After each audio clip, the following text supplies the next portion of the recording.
Hey, good morning, Michael. If you can hear me. Yeah, I can, Brent, and so can all the attendees. So give me a call on the cell phone if you would, please. We'll do that right now. Okay, thank you.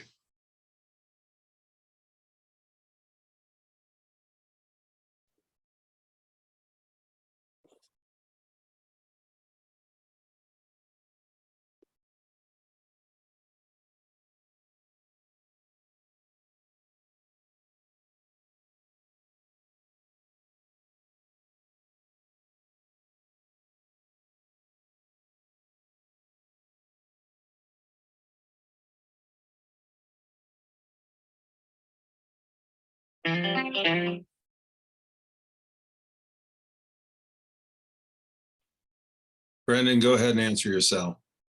That was actually music on my computer that I thought was already turned off. I've got my cell muted.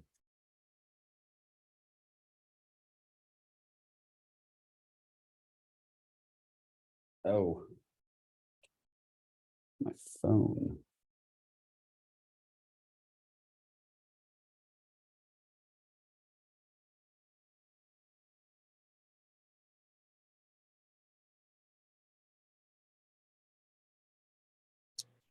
Brandon, Yep. kill your video, please. And you should come in on the general attendee link, not the panelist link.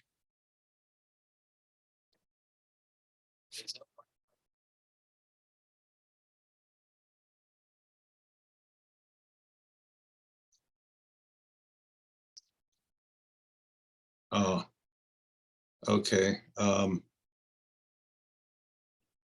Well, the problem is the way it appears, you take up 1/3 of the space, if not more, on the video, when we show our video and such. Or wait a minute. Well, yeah, I think you would. So,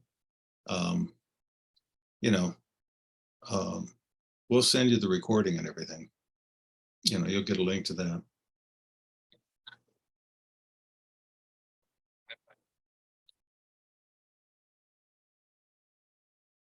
You're sending emails to all the attendees?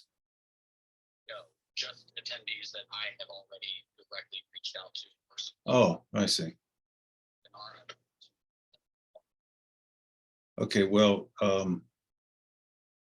everybody that registers gets a follow-up email from the webinar from us. So, and I'm not exactly sure what you're trying to do, but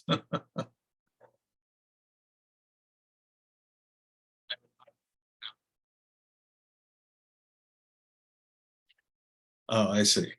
Uh-huh. Yeah.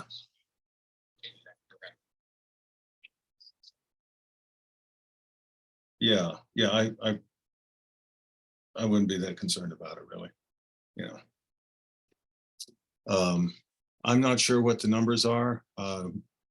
Deb had to run off to help a friend with a medical appointment this morning. The people who attend are usually only a fraction of the people that register, because a lot of people like to watch it on their own time. So after the attendees show up, it'll just be the people that are live with us. And there may be a lot more that watch it on their own time, with the recording. Yeah. So Brent, you there?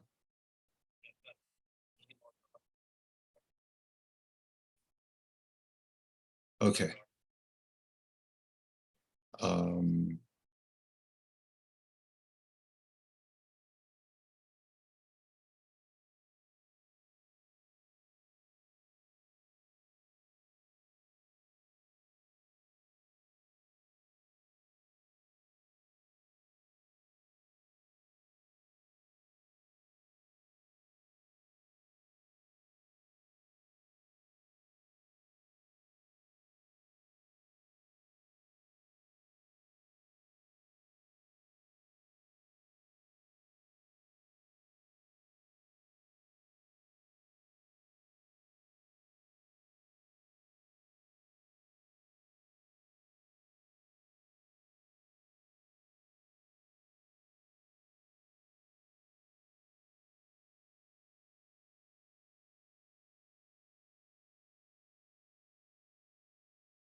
Okay, everyone, we're going to start in just 1 minute.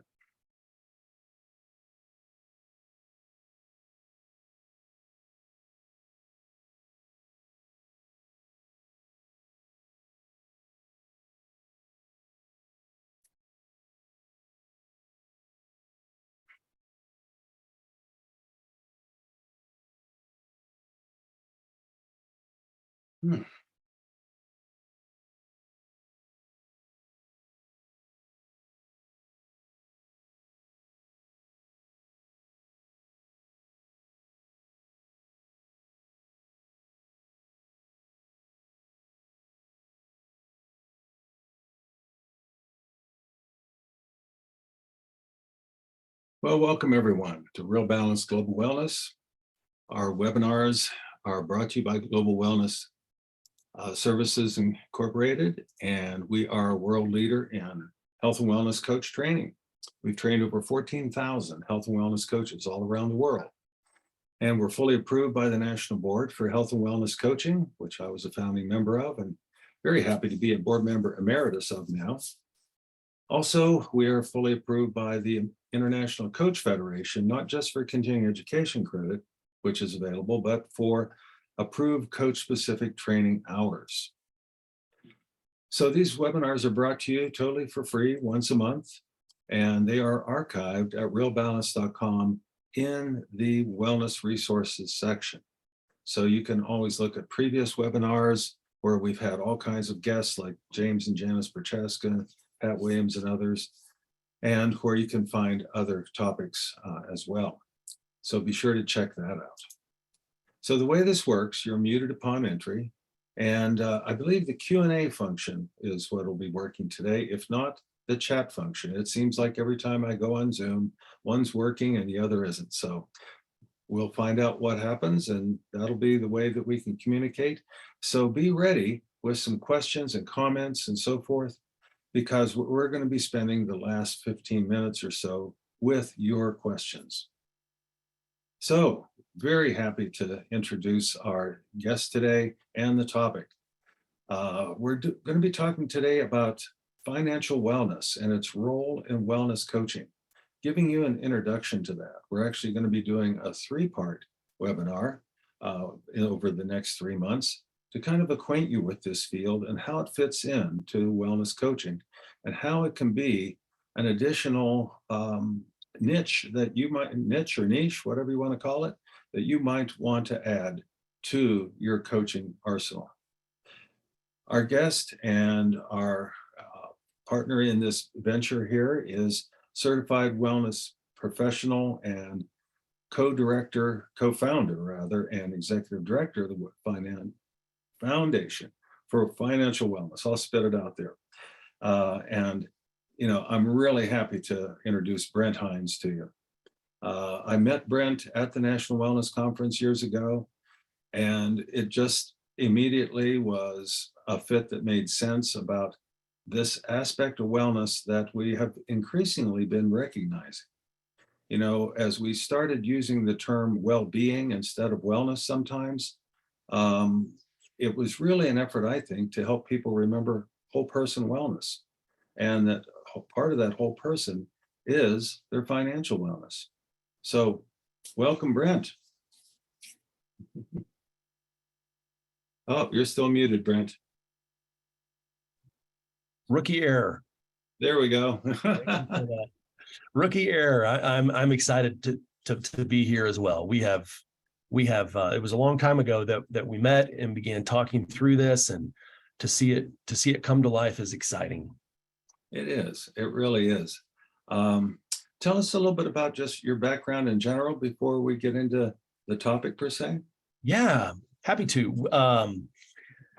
I always start when I'm anywhere in the either in the wellness world or the coaching world, and specifically here, the wellness coaching world, to say, hi, I'm Brent. I'm a recovering financial advisor.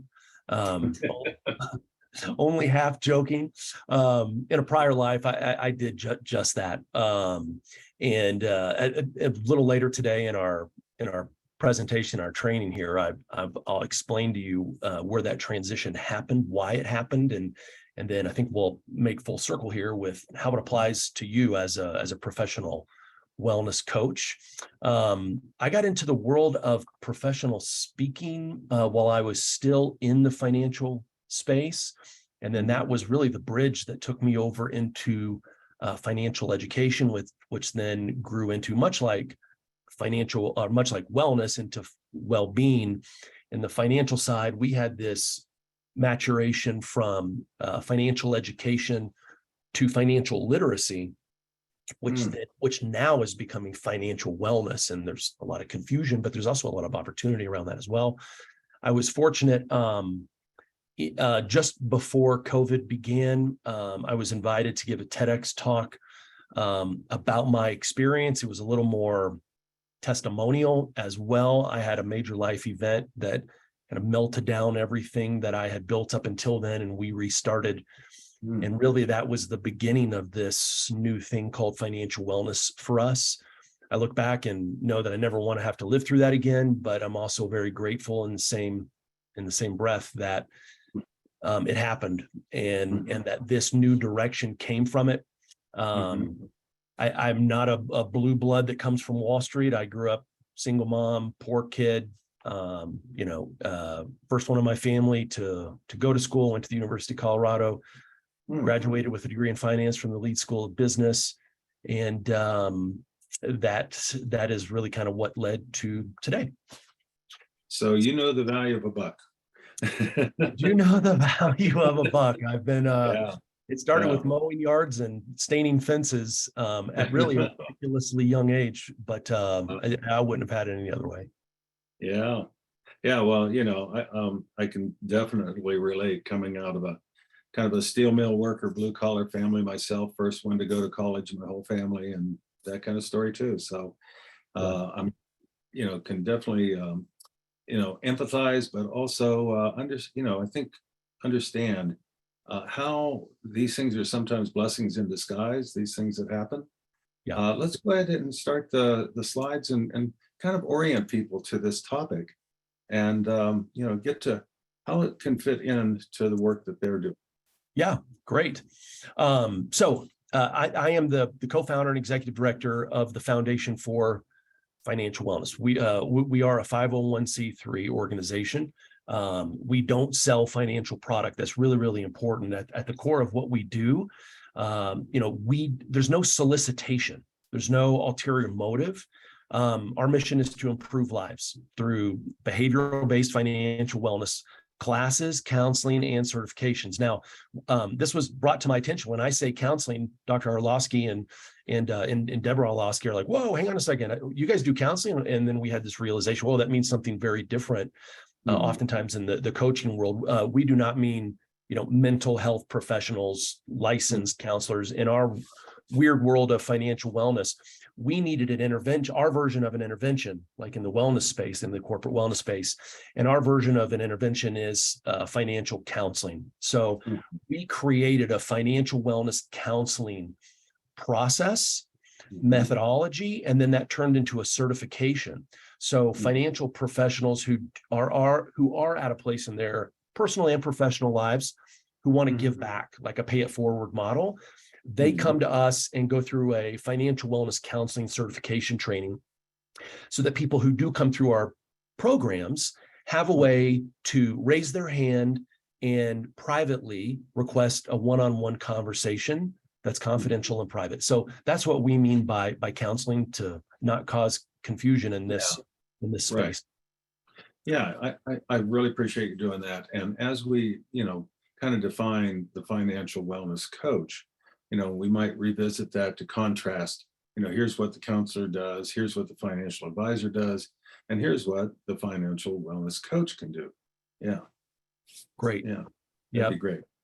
Okay. So we're both, if I could, I wanted just to tell a very short version of the story, Dr. Orlowski, of how we met. You mentioned it. It was at the National Wellness Conference. We were in St. Paul. Right. Dr. Orlowski had just given the closing keynote. So my team and I were out in the hallway. I think we even exhibited that year. We're out in the hallways, meeting people, networking, listening to Dr. Orlowski close this thing out. And we all do that great migration of breaking down. I'm sure many of you listening today have lived this. You know, you break down the booth and get all your stuff put together, and you roll around, and you walk across the street to the hotel everyone's staying at. And it's my team and I, was actually a teammate of mine, Dan Streeter, and I we're in a booth in the infamous hotel lobby bar and restaurant, debriefing, had our laptops out. We may or may not have had an adult beverage on the table. And Was an Irish bar, I will say. okay. Well, the entire hotel lobby bar is packed full of attendees from the conference. And Right. You walked in, and it was like, if people listening today are old enough to remember the old E.F. Hutton commercials, it was an E.F. Hutton moment. Everyone's like, the adult walked in the room, we're all hiding our beers. And then I Walked ordered in. them, right? Everyone's whispering like, oh, that's Dr. Orlowski. And you made eye contact and walked straight to our booth. Now in hindsight, you had something on your mind. You were looking for us, and you came over and said, hi, I'm Michael. We were like, yeah, we know.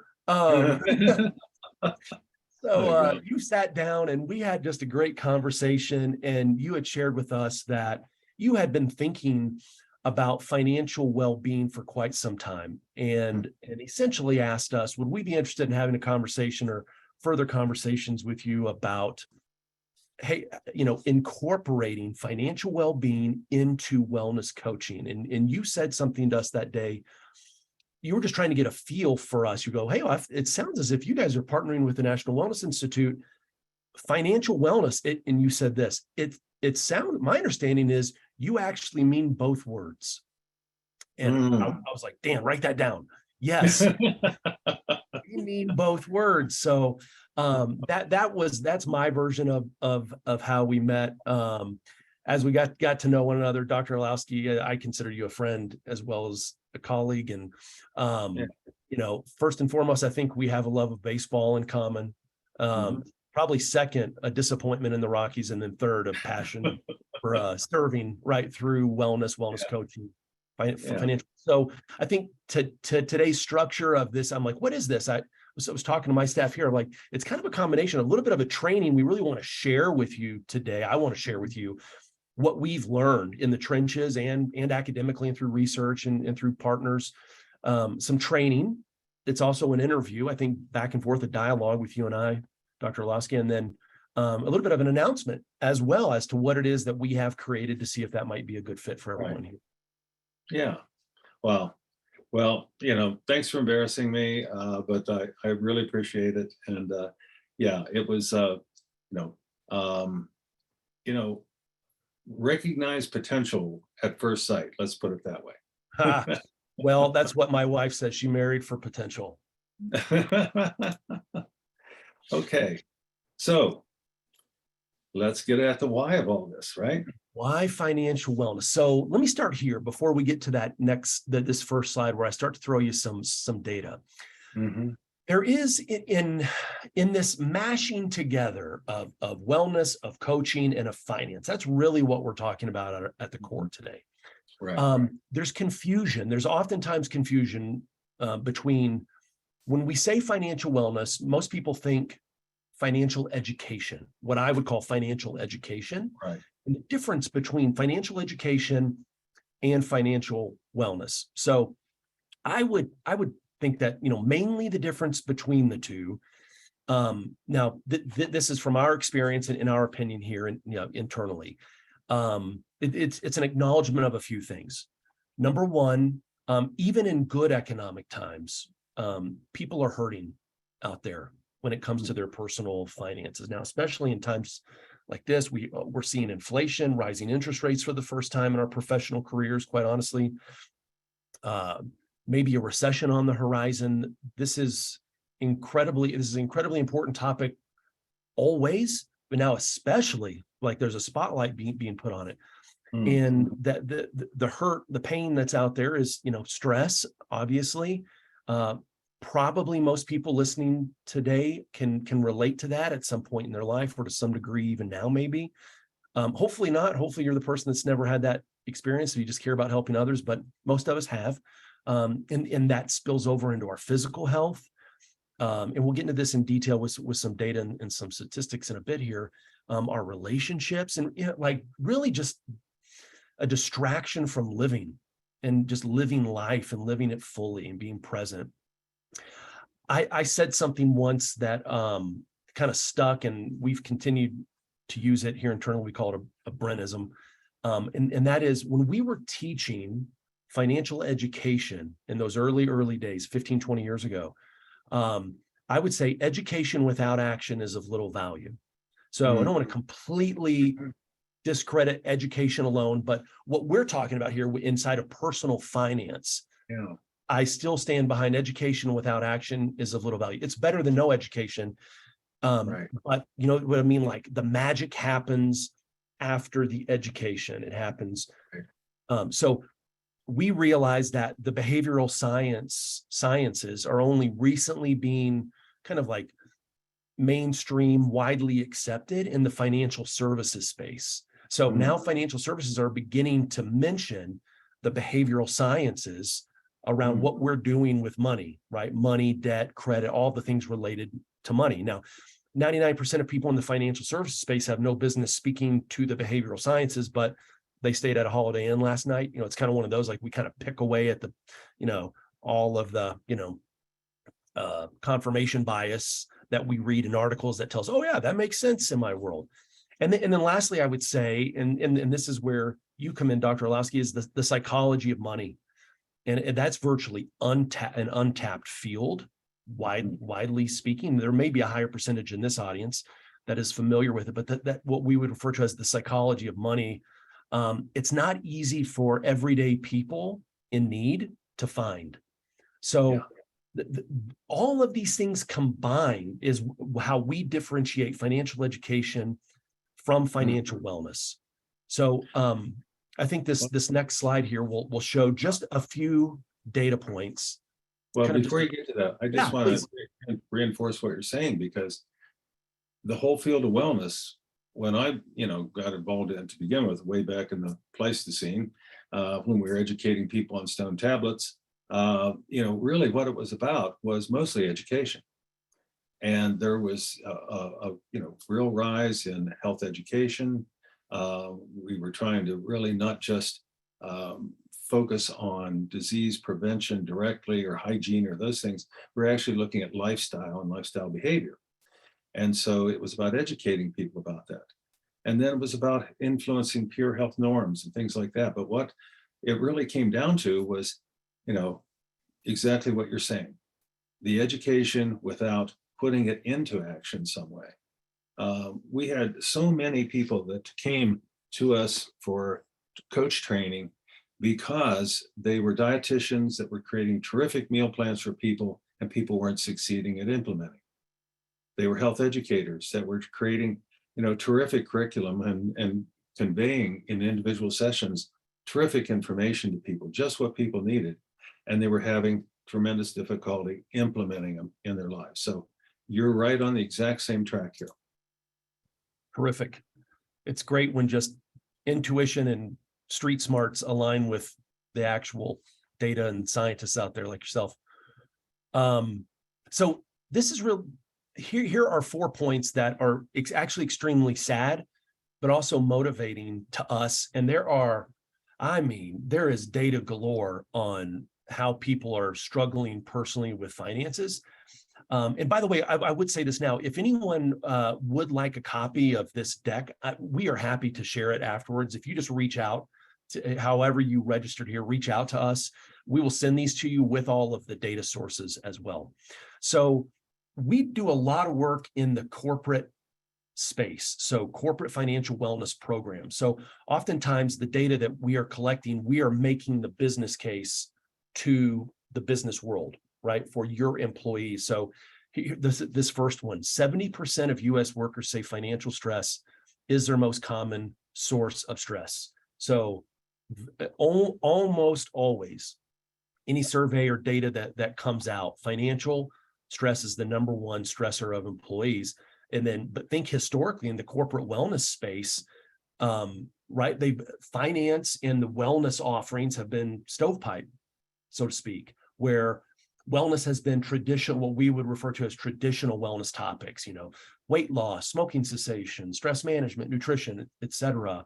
But we always get like, no, finance needs to live over there with the retirement plan or with the group benefits broker who can barely spell wellness, much less understand behavior change modeling and the psychology, right? So this is really important for us and go, look what's happening. We've never had more as a nation financially than we do now, but yet this extremely high percentage of people are stressing out about it.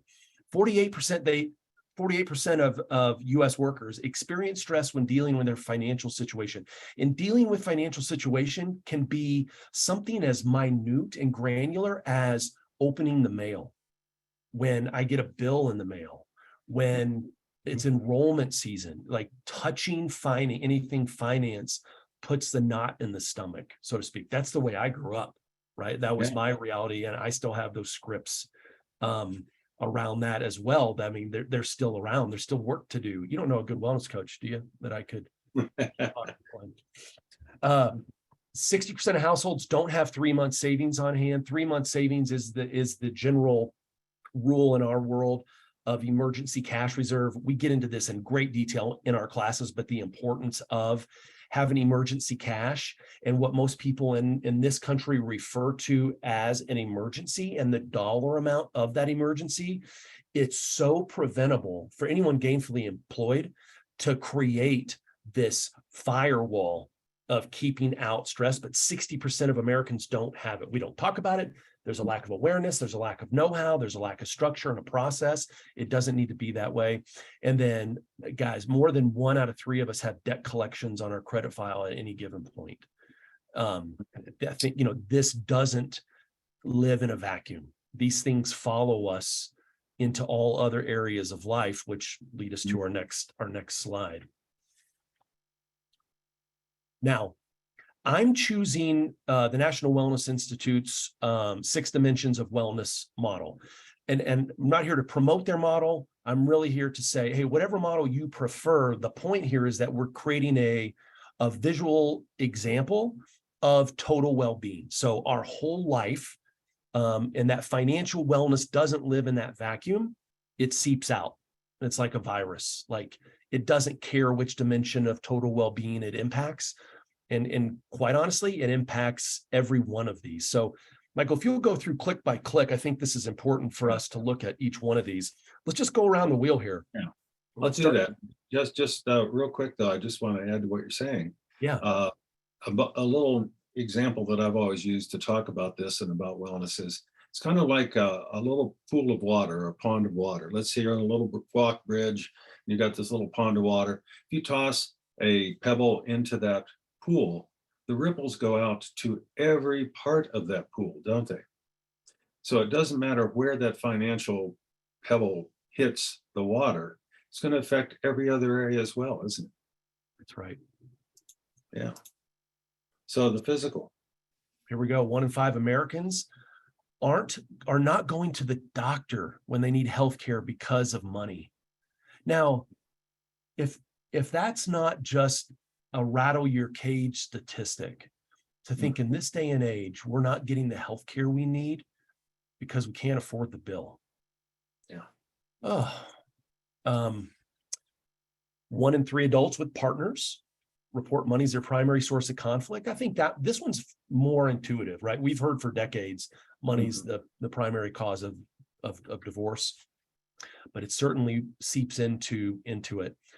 Intellectual. Now, I don't have 13 IQ points to give, especially when I'm up here on stage with Dr. Orlowski. So, but people preoccupied with money problems, they show literally a cognitive decline akin to 13 points in IQ. Yeah. So you have plenty to say about this, Dr. Orlowski. What were you going to say there? Oh, just, cognitive functioning is, it's so many different things. And yet we're relying on it every single day for how we're going to be successful at work, how we're going to interact with others, everything, right? So if we're impaired intellectually, that's a huge deficit And the financial stress, which is one of those things that just seems to not go away until we consciously work on it. Wow, that's astonishing. The spiritual aspect of total well-being. I don't know if this necessarily belongs here or not, but it sticks out to us here. Only 1% of Americans who earn greater than 75K a year give 10% or more to charity. Huh. Yeah. That's really interesting. Yeah, you know, the spiritual comes in a lot of different, can come in a lot of different ways. But, you know, to me, the spiritual part, whenever I would coach someone around this dimension, and maybe let's say they were agnostic or even atheistic or something, we'd often talk about meaning and purpose in life and how important that was to them. And you know, if you have meaning and purpose, let's say in caring about others, but you're unable to be generous, what does that do to your soul, right? Yeah, maybe that's a connection. Yeah, there's a lot of directions to go with that one without getting behind the pulpit, right? Just that example you just gave. Emotional. So the likelihood of having some kind of mental health issue 3 times higher among people with debt. Now, when they say debt, they mean consumer debt, not having a mortgage. So when we say good debt, bad debt, consumer debt, whatever air quotes you would want to use there, high interest, non-deductible debt. Yeah. Wow. And then occupational employees with high financial anxiety, 2 times more likely to take sick days when they're not sick. So you've really made the case for financial wellness here. Every single mention. We think so. Yeah. I don't think any of these are too big of a stretch. Yeah. Be do have. I'm sure many of you here listening today are familiar with this old philosophy or methodology. I want to tell you a very quick story here, again, being cognizant of time. This was really, this was the nucleus, the beginning of us understanding that financial wellness is a real thing. It needs to be developed. It was in 2010. I was in the transition from financial services over into financial wellness. I mentioned earlier, I grew up a poor kid, single mom, street smart, resourceful. I could always talk my way into parties I wasn't invited to. And a great example of that is somehow I talked my way into NASA, of all places. So that's an old blue collar badge of honor there, right? So at the time, 2010, if everyone thinks back to those days, what was going on? At the time, the brand new Obama administration had just announced that they were going to mothball the space shuttle program, if you can think back to those days. Well, in the NASA community, obviously this was a lot of stress. In fact, at Johnson Space Center alone, I have roots in the Texas area. So in Houston, Johnson Space Center, they were going to be laying off somewhere between 5,000 to 7,000 people in an 18-month window. So anybody that's been in or is in the HR world, the wellness world, this was a lot of stress, trauma, crisis, a lot of anxiety. Got in front of the right person at the right time inside of HR at Johnson and said, hey, you know, we've been doing all these classes at these other organizations around here. Can we help? And I think it was just out of pure desperation and overwhelm that they agreed to it to give us a chance. And all we said at the time, we didn't have the foundation yet, the nonprofit. We just said, hey, Scouts Honor, we won't solicit, sell, endorse, promote anything. We'll teach. If people want to know us after, they can raise their hand and we can schedule something off-site. That was the extent of our business model, right? It's like, it was simple. HR introduced us to wellness. Wellness introduced us to the EAP. HR introduced us to the Texas Workforce Commission, who had just set up shop right outside the gates of Johnson Space Center to help people essentially get reemployed, right? Give them the employable models, resume, interviewing skills. Now, we joke today because we met so many rocket scientists then, literal rocket scientists. They're so smart, but they never thought they'd be looking for a job again. They were inside of NASA, of all places, right?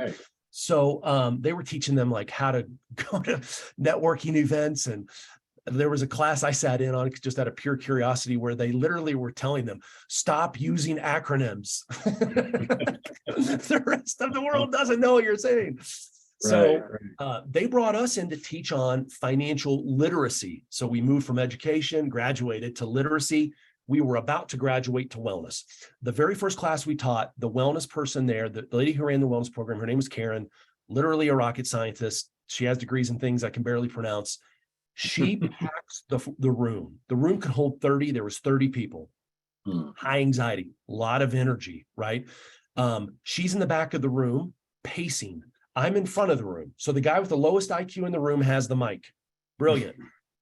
So I come in with this philosophy and present be, do, have first. So look, like you're not going to out jab a boxer. Like I'm not going to try to outsmart these people with X's and O's. And they came in ready to grapple. Like they literally came in with their laptops, they had pivot tables, like, you know what I mean? Like they came in ready with the X's and O's. And I said, hey, can we just take a step back here real fast? I want to present be, do, have. Most everything financial related goes straight to the have. The X's and O's, the nuts and bolts, the tools, tactics, techniques, financial product, stocks, bonds, mutual funds, annuities, life insurance, right? Those things. We'll get there. But I think if we go straight there, we're really missing out on something more impactful and meaningful and healthier. Let's take one step back and go to do of be, do, have. The doing are the behaviors. We have a belief at the foundation that the behavior is what drives our success. It has much more to do with behavior than it does the head knowledge. And if we want to understand our behaviors, we got to take one additional step back and go to being, how we're showing up. The most important number in finance is 6, and it's the 6 inches between our ears. So all of us grew up with different scripts, tapes, records. We refer to that as a relationship with money. So every one of you here, all 30 rocket scientists, you all have different perspectives and experience with anything having to do with money, debt, credit, etc. So that, if behavior is the engine, the psychology, the 6 inches between our ears, our relationship with money is the fuel. So can we take just a few moments and start with what our beliefs are currently about money, maybe understand why we're so emotional right now and unpack it. Like, let's get a little helicopter view of what we're doing and go, wow, self, look how upset you are right now. You might be in the midst of making some bad decisions out of emotion. What are those decisions? The good ones, the bad ones, and then the most dangerous, the missing behaviors in personal financial well-being. So Karen in the back of the room has this epiphany. She almost form tackles me afterwards and says, do you know what you were talking about in there? I literally thought we were about to get kicked out. I thought she was upset. Like heavy-footed, walks up, gets in my personal space. And she's like, do you know what? Oh, she said, I'm sorry. She said, I know what you were doing in there. And she points to the room we just walked out of. Oh, geez. And I'm like, okay, we're done. You know, I'm telling myself stories, talk about the psychology. Yeah. Like, I'm done. What was I doing here? Like, I'm just some poor white trash kid. Like, I snuck in here. I have no business being here. She grins from ear to ear and she says, that entire 50 minutes, you were talking about the trans-theoretical behavior change model, weren't you? Whoa. I'm an old finance guy. I'm like, well, duh. I mean, of course I was talking about the trans-am. Whatever you just said.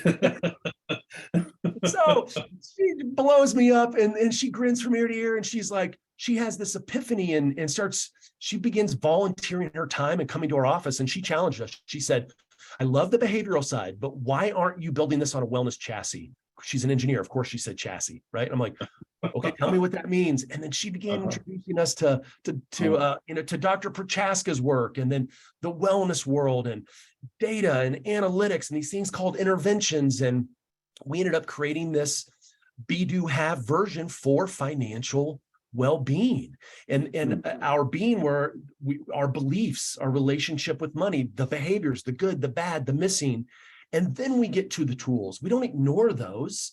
And the tools aren't necessarily, and oftentimes aren't those of a financial expert. so much of the success we saw teaching our financial wellness classes at NASA 12 years ago had almost nothing to do with the financial acumen of the educator, or in our world, as I said earlier, the counselor. It had to do with serving people as best as we can, right? Serving people well and getting people to the point of making decisions. And Karen was just like sprinkling magic fairy dust on it as she was taking us through it. So then it became really important to us to distinguish with people as we were teaching them, as we were getting one-on-one conversations with them, what is financial wellness, which takes us to this next slide, unless you had something to add there, Dr. Orlowski.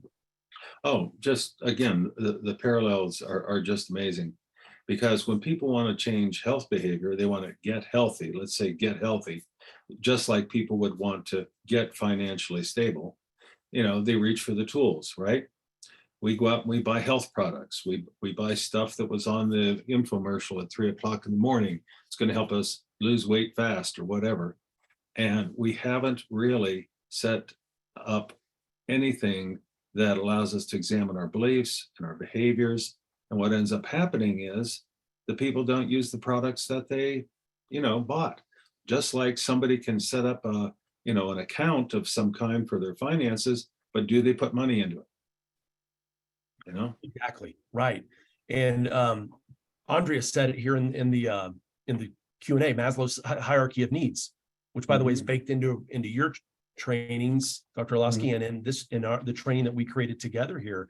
Yeah, if people are worried about, I'm going to lose my car, we're going to get foreclosed on, right? Like those hierarchy of needs, absolutely, those lay on top of and are complex with these stages of change and readiness to change and where I'm at right now. So for the financial guru to show up and point their finger and tell people what to do, judgment, blame, right, embarrassment, like the financial services world is so broke from a wellness and behavior change perspective. So they show up, the financial wellness, the financial services world today is throwing around the words financial wellness. They don't mean both words. So what is financial wellness? We're asking the question and really holding their feet to the fire. We're probably gonna have death threats at some point if we get enough traction here. They're gonna tell us to stop, right? Cease and desist, bare minimum. So what is it? Is it financial institutions? Is it insurance? Is it point providers, right? Is it financial education? Is it fintech, student loans? There are large organizations, I will not say the names of, out there that are peddling payday advance loans as financial wellness. I'm like, oh my goodness. And they're getting away with it. Now, I'm not promoting additional regulatory, right, movement, but I'm like, how can you say, like, oh my goodness, right? So what is it? Is it any one of these things? Is it credit counseling, Medicare supplement? Like, there's no end to what organizations are calling essentially their products and services. They're just referring to them as financial wellness. You got a good buzzword, they're using it. Yeah. Yep. So if you go back to be do have, they're looking solely at the have. And then we can have a debate. Is it a good have or not?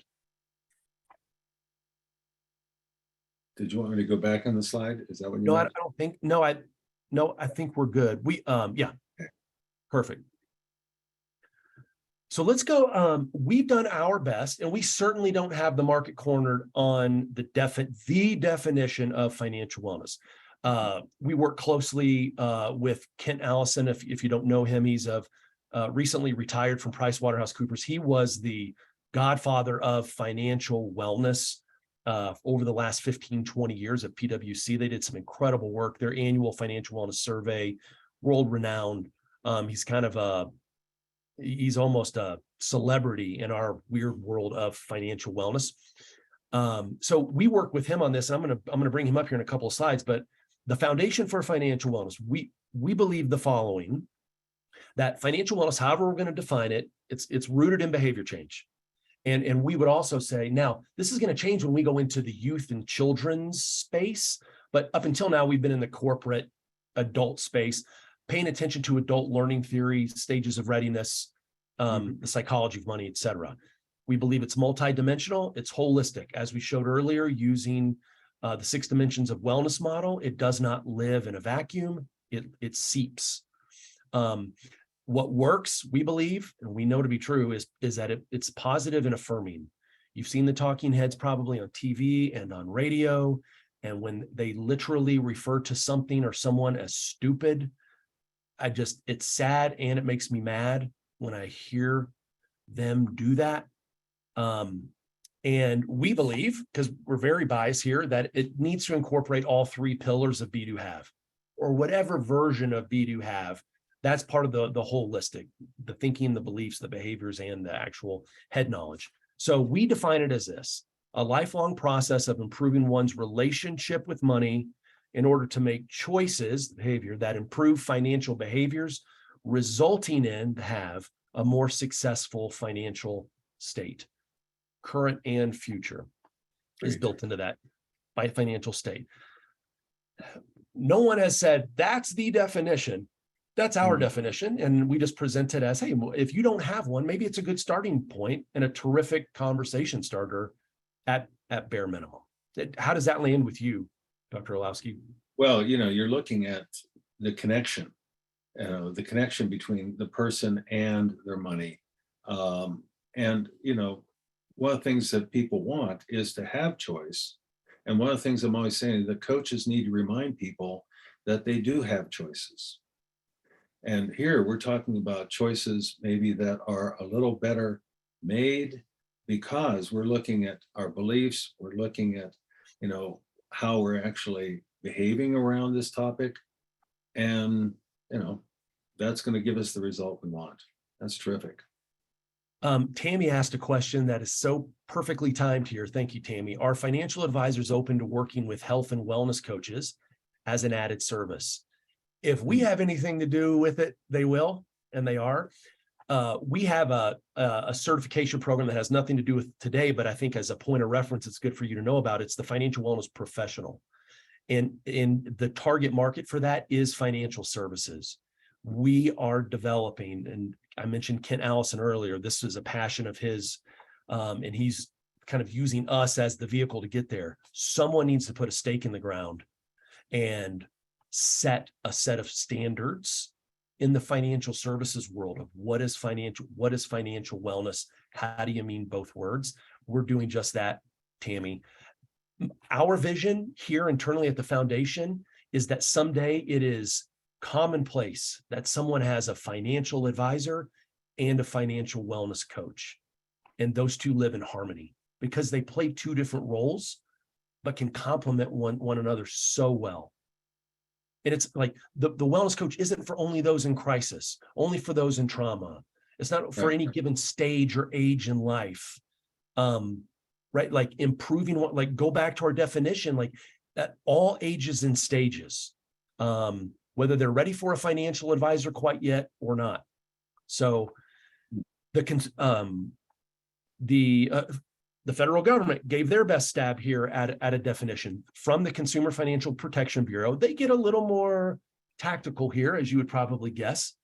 They would say that an individual's financial well-being corresponds to the extent to which the individual feels that they, number 1, have control over day-to-day and month-to-month finances. 2, has the capacities to absorb a financial shock. 3, is on track to meet their goals financially. And 4, has financial freedom to make choices that allows them to enjoy life today. Kent Allison actually gave us this table. He put their definition in table format: present, future, security, freedom of choice. And it's actually a really great, easy to absorb model of taking their definition and just putting it on a grid, right? Like, okay, well, which one of these quadrants are we talking about? I think this is, again, simplified because it's easy to use, a great place to start, and maybe begin scoring ourselves. This could be a great intro, actually, Dr. Orlowski, into the material that we built on your framework. Yeah. Well, again, I'm just always continuously struck here by the parallels. You're talking about the financial advisor and the financial coach as, ideally what a person has on their team. And it's, to me, the parallel is like someone who has a treatment team, set of professionals, Those are equivalent to the financial advisors. And then they have the coach that is about the behaviors that are going to improve their lifestyle so that they can, one, perhaps prevent illness and disease, or number two, that they can actually, in a lifestyle medicine sense, actually improve the course of whatever illness they have. So likewise here, if we've got somebody who is, wanting to take it from a preventative measure, learn how to manage their finances well so they don't get into all this trouble, or have the ability to get out of those difficulties by using both, the what to do and the how to do it. That's often how I'm distinguishing coaching. The treatment professionals, the dietitians, the fitness trainers, all those great people, they tell us what to do. The coach is all about helping the person in how I actually can do it. Yeah. So maybe we get into the coach's role. Great. Last couple of minutes here. Yeah, we owe it just to finish up that last thought that you just shared. We say to the financial services world, you should be the biggest cheerleaders of the financial wellness coach as an industry, right? As a segment, because they're actually creating opportunity and prospective clients of yours. Absolutely. They're not competition. They're the opposite. Yeah. And that's the same thing that we've been trying to say to the dietitians of the world, to the fitness trainers of the world, to the physicians of the world. People are going to make more use of your services and be more successful with what you're trying to accomplish with them when they can accomplish the things that you want them to do. And they're going to use a financial advisor more. That's right. Okay, I think this is more you here, Dr. Orlowski, on these couple slides. Well, I think, what's come out of this is the role I think we've been kind of defining as we've been going along here. The coach is really about how do we do all these things? How do we implement them in our lives? Just like, health behaviors, it's the same sort of thing. It's going to be different for every person depending on their circumstances, their circle of support or lack thereof, their, social and environmental determinants of change and all kinds of things, right? So, what a coach can do is customize it all. Help that person to find the unique way of managing finances, growing finances, being more secure in it, developing more security in it, both in the present and in the future. And see, that's, again, another parallel I'm thinking of. Coaches, as opposed to therapists, are working in the present and the future almost all the time. If there's something in the past, it's how is that relevant to today? So the beliefs that I have about money that came from growing up in a blue-collar household, or somebody else that came up, with a silver spoon in their mouth, as the old expression goes, from a very rich household, what are their beliefs about money? Just because someone comes from a wealthy background doesn't mean they manage their money well. Matter of fact, it depends on what was taught. My wife, Deborah, came from a better to-do family, but her dad was amazing at teaching her about how to make a living in this world and so forth. I know others that came up in that kind of background, they didn't get any of those skills or attitudes or beliefs. So a coach can help a person examine those and see how they're relevant to today. Can't go back and change all that stuff, but how are they relevant to today? So think about it, plug it into this dimension of wellness, and wow, I think coach and client can take off together.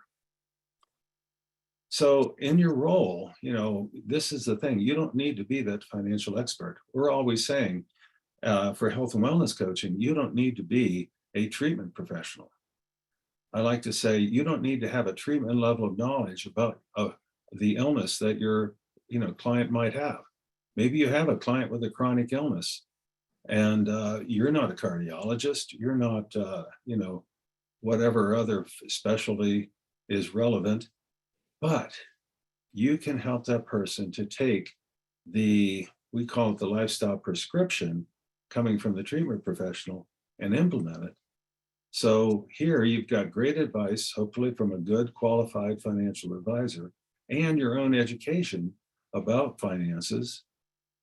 How do you then deliver that into your life? How do you implement it? How do you adapt it? And the thing about the coach is helping that person move beyond the challenges.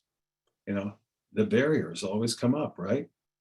I was doing fine until I got laid off, you know, like the people there at NASA or the people in the tech industry today or whatever. So strategies, lasting behavior changes. That's what we're talking about. Love Why it. don't we go ahead and open it up to Q&A here in the time that we've got? Okay. And does that sound good, Brent? Yep, you bet. Oh, one word though. Here's the thing. We want to actually bring forward a program together here with the Foundation for Financial Wellness that'll be offered through Real Balance. And we're going to be, you know, introducing this now to the world to help really create financial wellness coaches. This is something that you can add to your repertoire. We're going to be providing more information about it, you know, on our website and on the Financial Wellness Foundation website as well.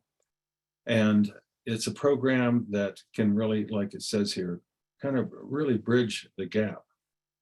So, you know, this training is going to consist of 10 modules. Tell them a little bit about the training, Brent.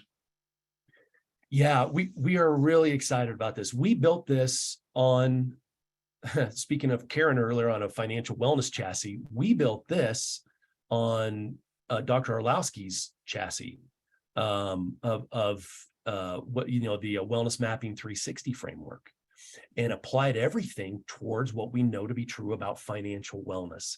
So we want to fully equip the professional coach to be a financial wellness coach in addition to what you're already doing. So this is meant to integrate right in and allow you to be even more holistic, and maybe talk about the elephant in the room that maybe you have or haven't been dealing with in the past, or if you have, maybe without a process or a system, a model. So it's 10 modules. The modules start with wellness and coaching theory and then evolve into practical applications to be implemented immediately. Like, these are meant to be action oriented, like, no, I can use these. It's not just theory.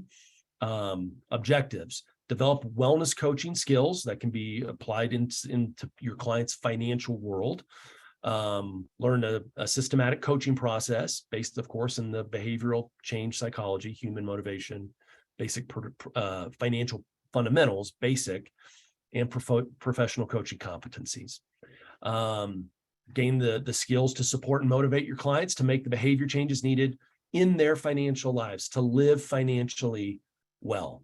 And then, of course, just real fast here on training outcomes, just gain that solid foundation in financial wellness concepts, and what that plays in total well-being in lifestyle.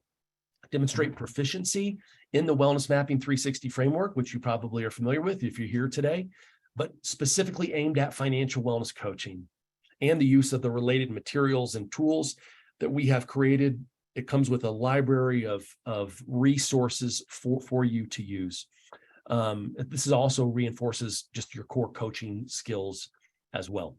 And then, of course, demonstrate the knowledge and ability to use readiness for change theory to support change, you know, in their financial lives going forward, and develop an understanding of client motivation, value of purpose, empowerment, and Dr. Orlowski's brilliant loophole-free accountability. One thing that's not here, though, is you do, and we'll talk about this more as Dr. Orlowski mentioned earlier. This is webinar 1 of 3. The next webinar later next month in January, we're going to be talking about, like, we're going to put some meat on the bone of what's included, what needs to really be those core components inside of a financial wellness model. One of those things that you can lean on when you take advantage of this certification training is that you immediately have a relationship with us at the Foundation for Financial Wellness, as well as the relationship with Real Balance Global Wellness. So your clients have access. Many of our resources are free of charge. Like, we have a core portal that is absolutely no cost, access to all of our online learning management systems, the resources that live there, some live events that we do, and we train you up on where those belong and how to use them. Just a quick teaser here before we get into the Q&A. We did, the Arlovskis and us agreed that we wanted to create some form of healthy urgency here for this initial cohort of you that want to take advantage of this. So without sounding like an infomercial, I hope it doesn't, we wanted to offer $100 off of the certification for anyone that does this now and gets inside of this first cohort and gets going inside of the training and inside of the resources. We'd love to have you on board. Yeah. Yeah. So I'm going to go ahead and put that URL in the chat function or the Q&A or both of them actually. Awesome. So that we can actually, have access to that and let you just, copy it very easily, So let me go ahead and do that. And meanwhile, let's get some of the Q&A going here. What are some things that people really want to know about, the topic of, financial wellness, about, how this can work in your world, maybe as a supplement to the work you're already doing, or maybe it's a whole emphasis, a whole specialty that you want to develop. So, wow, we've got some great stuff here. There's somebody here, Carrie is saying, based in the UK, have you linked your work into training with people on my side of the world or predominantly in the US? I'd love to bring this element into my work in the UK. Well, that's certainly something we can follow up with, right? Yeah, absolutely. So all of these coaching principles and the financial wellness coaching principles are global. They're universal. I would not give that same answer to a room full of financial professionals on our other cert, the professional cert, because it does, some of it is specific to our current tax code, investment, regulatory environment, et cetera. But the coaching, this is as universal as your core training through Real Balance Global Wellness. Right. Pam Stropko wants to know, is the class going to be a live training or a self-paced learning process? So we have all of this pre-recorded. It's video-based. So you can go self-paced. I will give you a little bit of a teaser here. Our intention, especially over these next 30, 60, and 90 days, is we're going to go live in a private group to people who are in the training to pull out specific concepts, grapple with them, use some case studies together, maybe even do a little role playing with one another. So the short answer is both, but this thing has primarily been built on a robust learning management system. And by the way, that's where all of your resources live. That's where the exam at the end of the certification lives. So it is self-paced. You can take this as, you can dive in and immerse yourself.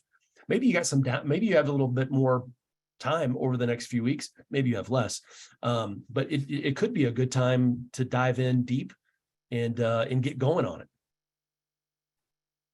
Okay, here we go. I've just put the URL, I believe I have, in the chat. and in the chat. It's in the chat. I'm trying again to put it in the Q&A as well. Let's see. Okay. I think that's available there. Yeah. Okay. So great conversation. I'm already NBC HWC.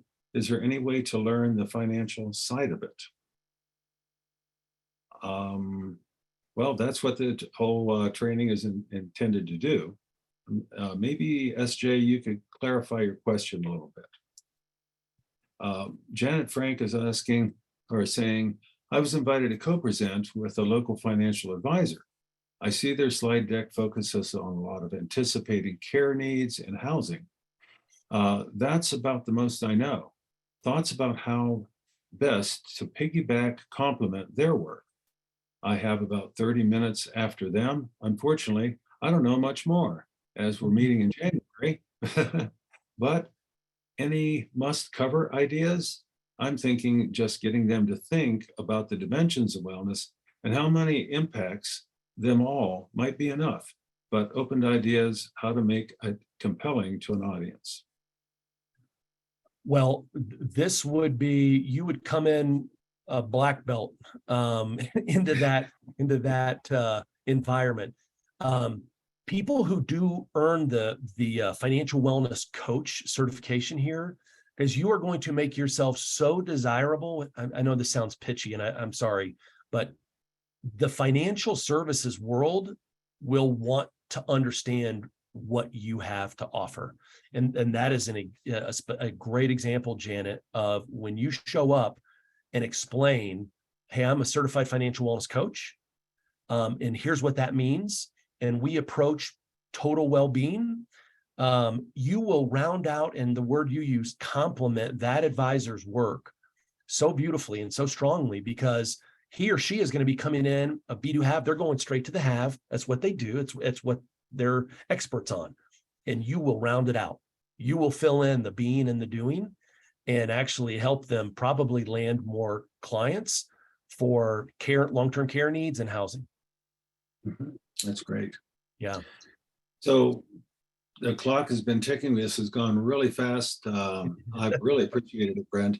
And I've even, as much as you and I have talked about this before, I found that I, got even better educated understanding this myself here today. And I was just blown away by all the parallels. So next month, January 27th, we always do the last Friday of the month. We're going to be talking about adding financial wellness to your coaching practice. And again, like today, we're not just going to be, selling you the certification.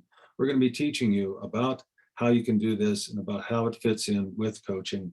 So join us on the 27th at noon Eastern time. Sign up for our newsletter and stay informed at realbalance.com. You can also just email Deborah at realbalance.com if that's the easiest way for you. And take a look at my blog. We've got it on our website and also at realbalancewellness.wordpress.com. Brent and I are going to be putting together a blog about financial wellness on there. And feel free to give a call or, email us or get in touch when we can help you in any way with you developing more mastery of health and wellness coaching, developing training, developing work for the people that you work with that can help them develop that as well. So thanks, everyone. I'm going to be respectful of your time and wrap it up here. You will get a recording link that you can share with your colleagues, and we'll see you next month. Thanks a lot, everybody. Be well and coach on.